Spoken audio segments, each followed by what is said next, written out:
أعوذ بالله من الشيطان الرجيم بسم الله الرحمن الرحيم الحمد لله والصلاة والسلام على رسول الله وعلى آله وصحبه ومن والاه اللهم علمنا ما ينفعنا وانفعنا بما علمتنا وزدنا علما يا أرحم الراحمين اللهم تقبل منا يا تواب يا رحيم. Just before we get started, inshallah, just a quick announcement that today we were actually meant to start at 12 o'clock, but just there was a bit of confusion from last session. So we'll continue it today at 12:30. We'll go from 12:30 to 1:10. We'll have a 10-minute break. We'll resume at 1:20 and we'll finish at 2 o'clock, inshallah. The reason why I want to try to push through these double sessions is that we are up to page 593 of Juz Amma, so we only have 10 pages left. We've pushed past halfway. So inshallah, we will try to aim to finish this over the next 2 to 3 weeks. Bi-idhnillah, may Allah subhanahu wa ta'ala accept our efforts, inshallah. So today we're starting with Surah al-Fajr. So we'll get started with Surah al-Fajr. So بعد أعوذ بالله من الشيطان الرجيم بسم الله الرحمن الرحيم الحمد لله والصلاة والسلام على رسول الله وعلى آله وصحبه ومن والاه. This is Tafseer of Surah al-Fajr. This is a Makki surah and it contains 30 verses. And the overall subject matter is, again, we mentioned the Day of Judgment. And this is something that's mentioned over and over again because of the greatness, the severity, and this is something that is very important in the eyes of Allah subhanahu wa ta'ala, that when we die, we will meet Allah subhanahu wa ta'ala and will be judged for what we have done on earth. So Allah subhanahu wa ta'ala starts by making oaths. And we know that oaths is to draw the attention of the listener or the reader for what is coming after these oaths. So Allah subhanahu wa ta'ala makes oaths by great creation. Wal-Fajr. And the Fajr we know is what? By the morning or the dawn. And that comes from the word Fajara. And Fajara means to break through or an explosion to occur. But what explosion is mentioned here is the sun. So when the sun is rising, and they say that we have spoken about the sun, that it's basically has the equivalent of 100 million atomic bombs exploding at each second. This is the greatness of the sun. And Allah subhanahu wa ta'ala makes an oath by this. وَلَيَالٍ عَشْرٍ. And there's a difference of opinion by the Mufassirin. So Ibn Abbas mentions that the 10 nights are the 10 nights of what? The 10 nights of Dhul Hijjah. Because this is when the pilgrims are occupied and preparing for pilgrimage or Hajj. And the Messenger of Allah sallallahu alaihi wasallam, he says, there are no days in which righteous deeds are more beloved to Allah than these 10 days. And this comes from the hadith from Bukhari. Meaning the first 10 days of Dhul Hijjah. So Allah subhanahu wa ta'ala continues and he says, وَالشَّفْعِ وَالْوَتْرِ, by the even and the odd. And what does this mean? It talks about the even and odd prayers. So we have for example, our Fajr, our Dhuhr, these are the even. And then what we also have is Maghrib, and that's the odd prayers. So Allah subhanahu wa ta'ala makes an oath by these as well. And this talks about the greatness of the prayer for a mu'min or a Muslim. وَلَيَالٍ وَاللَّيْلِ إِذَا يَسْرٍ. And this is by the night, إِذَا يَسْرٍ, and when it passes. So it passes what? So it's like basically, yasr means like someone that's traveling at night. So what it does is it comes through, this night is taken over, but then it gets taken over by what? The day which Allah subhanahu wa ta'ala was just swearing by earlier. هَلْ فِي ذَلِكَ قَسَمُ الِّذِي حِجْرٍ. And he says here, is there not in such an oath enough assurance for a man of sense? And this is what it's talking about, what Allah subhanahu wa ta'ala is drawing to our intellect. And this person, this Bani Adam, this human, what makes him special is that he has intellect. And he can look around the creation of the heavens and the earth, that behind every made object, there is a maker.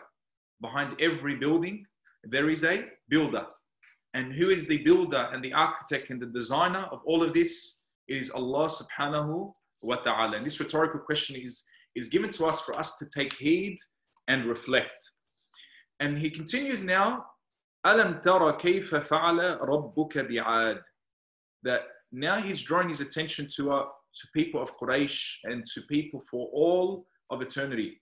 That أَلَمْ تَرَ كَيْفَ فَعَلَ رَبُّكَ بِعَادٍ. And we all know Ad, they lived in what? A rocky tract. So it's basically between now Hadramaut and Yemen.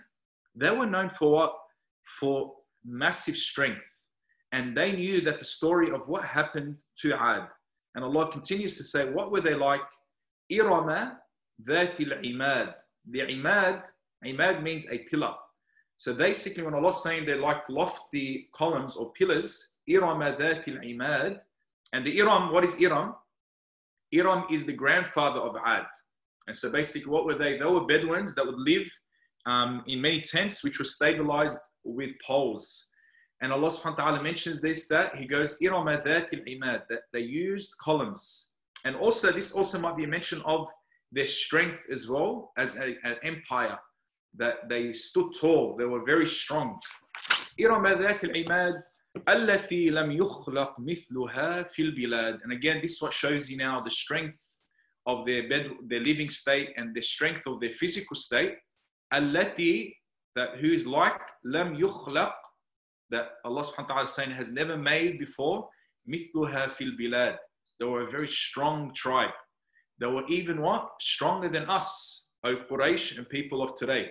And just like we have what, when Allah subhanahu wa ta'ala will mention later, also the empires of Fir'aun and very strong empires preceding us, that no matter how strong they were, what was the eventual ending?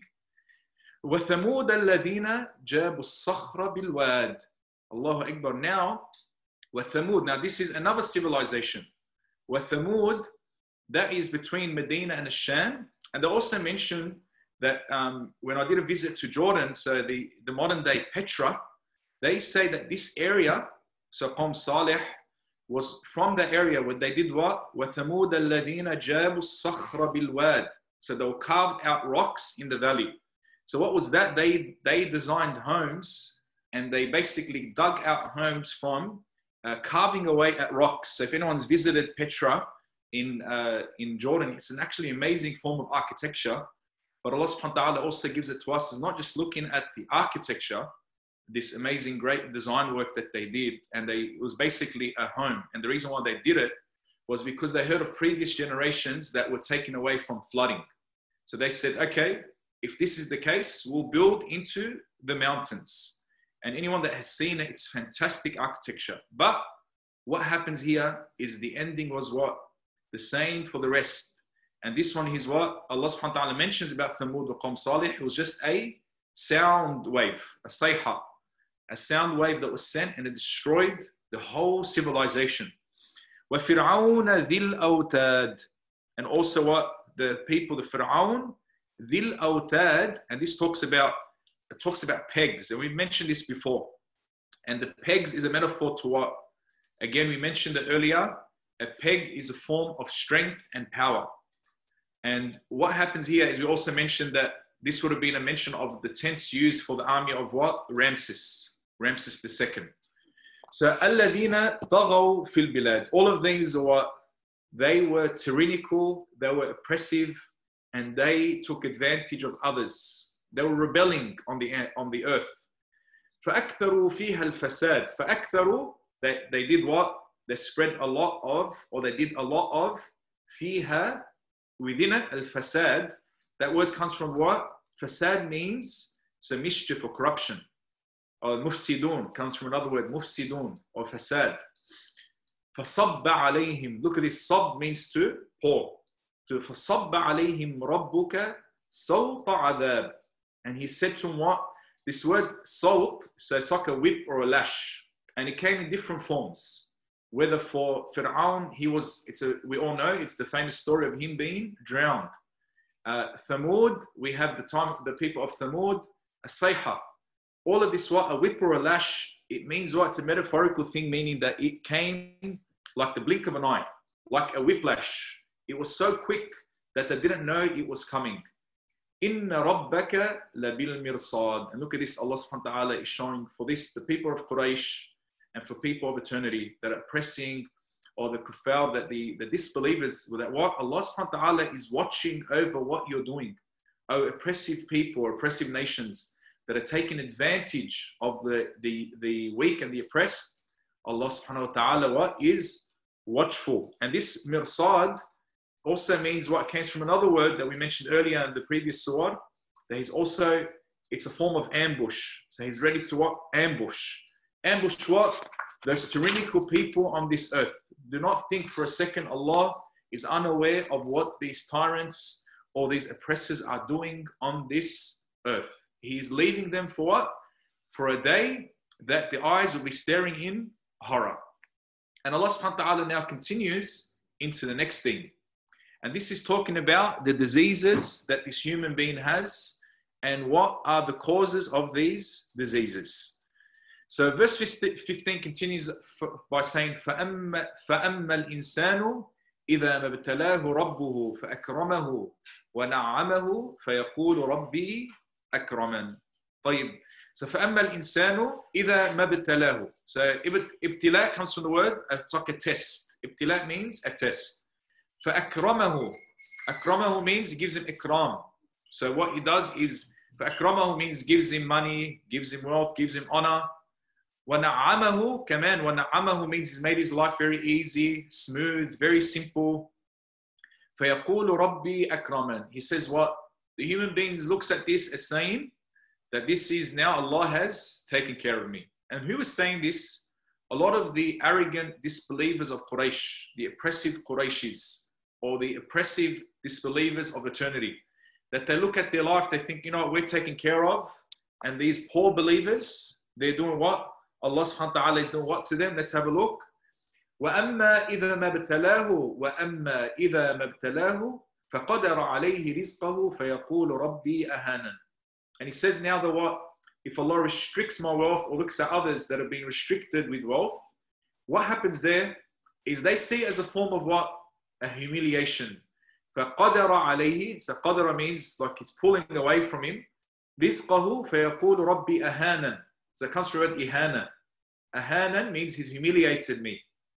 So what happens here, there's a mention of from Muhammad al-Shafi'i, rahimahullah, he says the unbelievers and the mushrikeen do not hold such thoughts and ideas as the Quran has pointed out on many occasions, but it's regrettable that many Muslims nowadays fall into similar ideas. And this is something we need to be careful of, that the mushrikeen, these are the thoughts of the mushrikeen, the idolaters, not the thoughts of a believer. But the problem is, a believer now, they're saying that the issue is a lot of Muslims are falling into this trap, that if money has been taken away from me or I've been trialed a bit with money, that what it is Allah is humiliating me or He's neglecting me. Or why is Allah doing this to me? Why?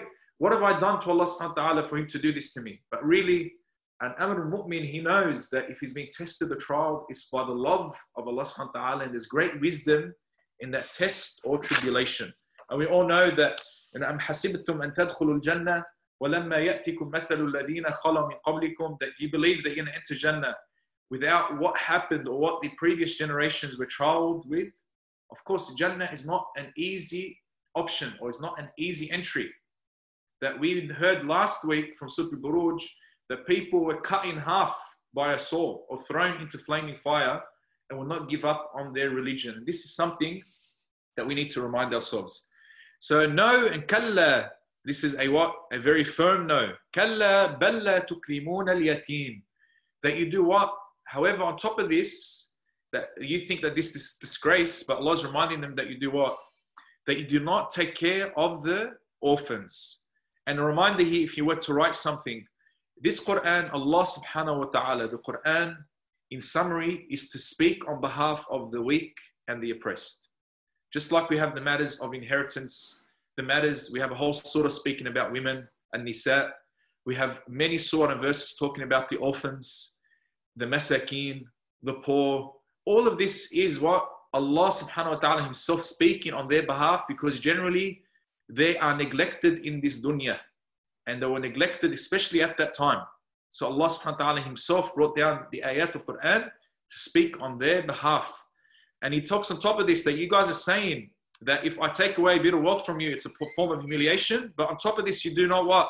وَلَا تَحَاضُّونَ عَلَى طَعَامِ الْمِسْكِينِ. That you do not urge one another or remind one another to feed the poor. Look at the state of poverty that we have today. The millions of people that are starving to death or die starving to death. Yet we are not encouraging one another to take care of the poor and the needy. وَلَا وَتَأْكُلُونَ التُّرَاثَ أَكْلًا لَمَّا. And when it comes to what? Inheritance, you become very greedy. And we know the Surah Al-Baqarah, the reason that the sabab of it was to come down and address a story that happened from Bani Israel, the Jews at the time of Musa. What did they say? The Bani Israel at the time of Musa, that there was a young boy that killed his uncle for inheritance. And what did they say? They said, go to Musa and he will come with a miracle to show us who was the actual person that killed the uncle, and end up being the nephew. So this is an issue that we find, especially at that time and even today, that people that are weaker, they take advantage. Like, for example, the sisters or the daughters. When it comes to inheritance, Islam is very clear when it comes to inheritance. What each person gets, we do not eat away other people's inheritance. We get what we deserve. When it comes to inheritance, وَتُحِبُّونَ الْمَالَ حُبًّا جَمًّا. And on top of that, you love the wealth. It's becoming like a form. You're bewildered, like the love for this wealth has taken away, has blinded you from this purpose of your life and where you're coming in akhirah, this afterlife that you're going to meet Allah subhanahu wa ta'ala. There's no issue in that we can make money. There is no problem with it. But we do not let the making of money cover our hearts, that we basically blinden ourselves thinking that we'll do anything to get money. And what do we mean by that? Is we'll go against the commands of Allah subhanahu wa ta'ala. We'll do corrupt things. We'll steal or take advantage of others just for the sake of the love of wealth. And Allah subhanahu wa ta'ala continues now. He says, all right, there are some diseases that this Bani Adam has, this human being. But let's look at now what are some of the cures for these diseases. To take care of the orphans, to take care of the needy, to not be greedy when it comes to inheritance, to not be immersed in too much love for wealth in this dunya. So what does Allah subhanahu wa ta'ala respond? He says, كَلَّا إِذَا دُكَّتِ الْأَرْضُ دَكًّا دَكًّا. And this is what responds to the excessive love or the excessive adoration for these worldly affairs. كَلَّا إِذَا دُكَّتِ الْأَرْضُ دَكًّا دَكًّا. The Allah responds saying, now, what about when the earth is what? Pounded to dust. So we all know that this earth is not going to be forever. Even if it's a scientific miracle or a fact, this earth will one day cave in on itself. It will not live forever. So this now, your excessive love for this wealth, this excessive love for this earth, you are one day, this will be gone. You'll be entering your graves. There are none of us on this earth that will live forever. وَجَاءَ رَبُّكَ وَالْمَلَكُ صَفًّا صَفًّا. And what your Lord, وَجَاءَ رَبُّكَ, your Lord, the Lord of everything, of every human being, every animal, the Lord, the creator of everything that exists, will come with who? With his angels. وَالْمَلَكُ صَفًّا صَفًّا. Safa, we all hear this word when we're coming into prayer. Coming in rank upon rank. Or in صَفًّا صَفًّا, in rows. وَجِيءَ يَوْمَئِذٍ بِجَهَنَّمْ. This is where the real reality kicks in. وَجِيءَ يَوْمَئِذٍ بِجَهَنَّمْ. And this is when hellfire is brought near for everyone to see. Every human being, every animal, every form of creation will see Jahannam. Will see the whole fire created by Allah subhanahu wa ta'ala. يَوْمَئِذٍ يَتَذَكَّرُ الْإِنسَانُ وَأَنَّى لَهُ الذِّكْرَى. This is when what? يَوْمَئِذٍ يَتَذَكَّرُ الْإِنسَانُ. Now he remembers what? Now the reality of this kicks in. The reality of this dunya. The reality of this love of this wealth. The reality of taking advantage of inheritance and not taking care of the orphans. The reality kicks in when they see this. يَوْمَئِذٍ يَتَذَكَّرُ الْإِنسَانُ وَأَنَّى لَهُ الذِّكْرَى. But what good would it do now that you have now remembered, or now you've taken heed? Now you want to go back and do what's right on earth? No, this is too late now. You had this life of 70 to 80 years Allah has given you, and we all know that this life of this dunya is a testing ground to see, are we going to do good or are we going to be doing evil? And the ones that are good and are patient will be what? Seeking reward by their creator, Allah subhanahu wa ta'ala. وَأَنَّى لَهُ الذِّكْرَى. And he continues with what? يَقُولُ يَا لَيْتَنِي. I wish, يَا لَيْتَنِي. I wish I had done what? قَدَّمْتُ لِحَيَاتِي. قَدَّمْتُ means to do something. It's bringing what? To proceed or to also advance. So either back or forward. قدمت means I wish I had prepared something for this day. And there is nothing worse than someone that leaves this earth. They die, they enter their graves, and they have prepared nothing for the hereafter. This is the greatest loser in this dunya. We need to prepare. يقول يا ليتني قدمت لحياتي. I wish I had prepared something in my what? لحياتي, of this life of mine. What does this mean? لحياتي. This can mean two things. That the life, I wish I did something in the life of this world. But the even more accurate response here is لحياتي, my eternal life. This life of mine is where that the reality is we are living in stage after stage. And we spoke about this in the last few sessions, that we have the stage before this we weren't existent. Then we were a drop of sperm. We come into the wombs, the life of the womb. We come out of the womb, life of dunya. Then the next life is the grave. Then we come up as resurrection. Then we either have what? Jannah, paradise, or Jahannam, hellfire. Now what happens here is he says, قَدَّمْتُ لِحَيَاتِي, I wish I prepared for this life of mine, this eternal life, because this is where it counts. The life of dunya is something temporary, but the life of akhirah is something that is eternal. And this is something what we need to be careful of and remind ourselves to cure ourselves from these diseases. And this is something we need to be careful of. So we need to make sure that we are what? We are taking care of our parents. We are doing our charity. We are praying. The smile that we give to people daily. The good deeds. We need to prepare for this day. فَيَوْمَئِذٍ لَا يُعَذِّبُ عَذَابَهُ أَحَدٌ. So look at this response. On this day, no one will punish عَذَابَهُ أَحَدٌ, as he punishes. Who is the he? عَذَابَهُ أَحَدٌ is Allah subhanahu wa ta'ala. So those tyrannical rulers or oppressors that used to punish people in history for doing nothing wrong, for being completely innocent. And till today, the ones that get punished, that Allah is responding to them that if you think you can punish, that no one can punish like Allah can punish. وَلَا يُوثِقُ وَثَاقَهُ أَحَدٌ, and no one will shackle as he shackles. This is the word. يُوثِقُ means to bind or to chain. If you want to be shackling or binding or falsely imprisoning innocent people in this hayat and oppressing others, that there is no one that can bind and chain like who? Like Allah subhanahu wa ta'ala. Ya ayyatuha nafsul mutma'innah. Now Allah subhanahu wa ta'ala also now comes to the other end. What about the believer? The person that lived this life doing good deeds, preparing for this akhirah, keeping between the commands of Allah subhanahu wa ta'ala and within his boundaries. What happens here? Allah subhanahu wa ta'ala, there's a call out made by the angels. Ya ayyatuha nafsul mutma'innah. The obedient person. It says, O soul at peace. Al-mutma'innah means the contented one, the one that is at peace. And why is that mentioned? That is not just about akhirah.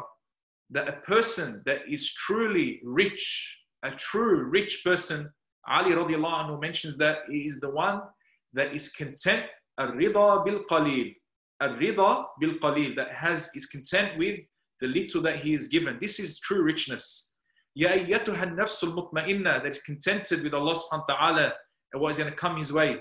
Irji'i. And this one, it starts, for those, a lot of your Tajweed teachers, this is the mention of what we do here is one of the ahkam al-ra is beginning with hamzat al-wasl.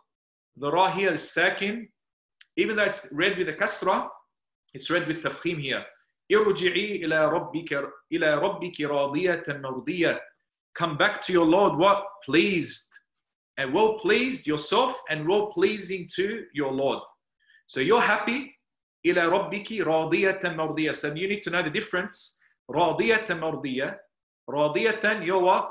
We're pleased with what Allah subhanahu wa ta'ala has prepared for us.